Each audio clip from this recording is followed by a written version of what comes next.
Pollyanna Whittier lived in a small town where everyone knew her name. Not because she was the loudest or the wealthiest, but because of her unwavering optimism. She was a 12-year-old girl with an infectious smile and a heart so full of joy that it seemed to spill out and touch everyone she met. Her life had been far from easy. After her parents died, Pollyanna moved in with her Aunt Polly, a woman whose heart was as tight as her household budget. Aunt Polly loved Pollyanna, but she had little patience for her constant cheerfulness.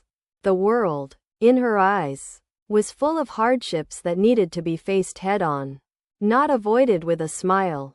Pollyanna, on the other hand, had made a game of finding something to be glad about in every situation. It had started years ago, when her father had taught her the glad game. The idea was simple. When life gave you something bad, you had to find something good about it. So, when they had lost their home, Pollyanna had focused on the fact that they still had each other. This optimistic outlook was what made Pollyanna so beloved in the town.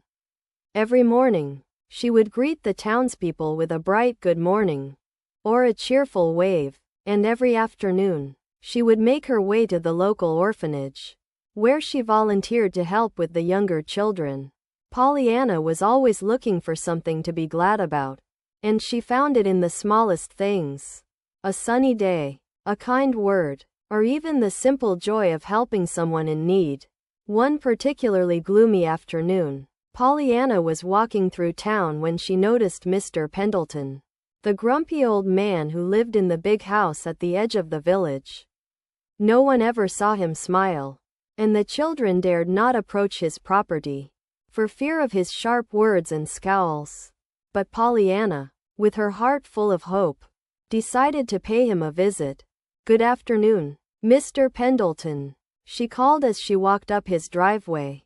Mr. Pendleton scowled and grunted in response. "What do you want, girl?"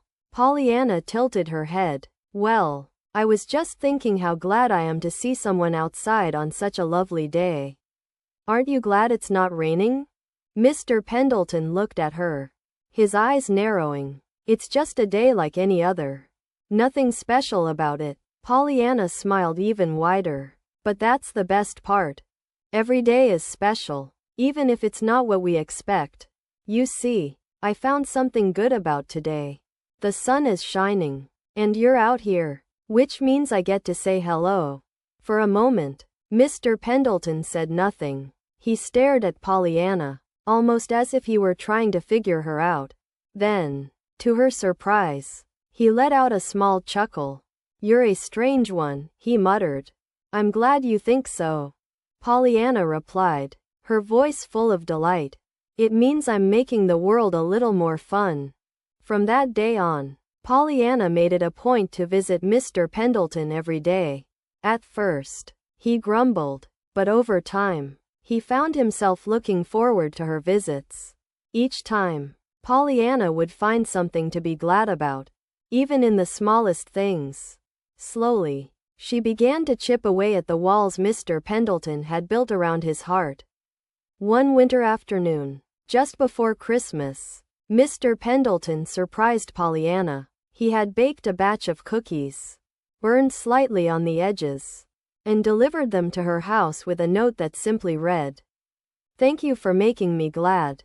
Pollyanna's heart swelled with joy. She had not only found something good in every day, but she had also helped someone else do the same.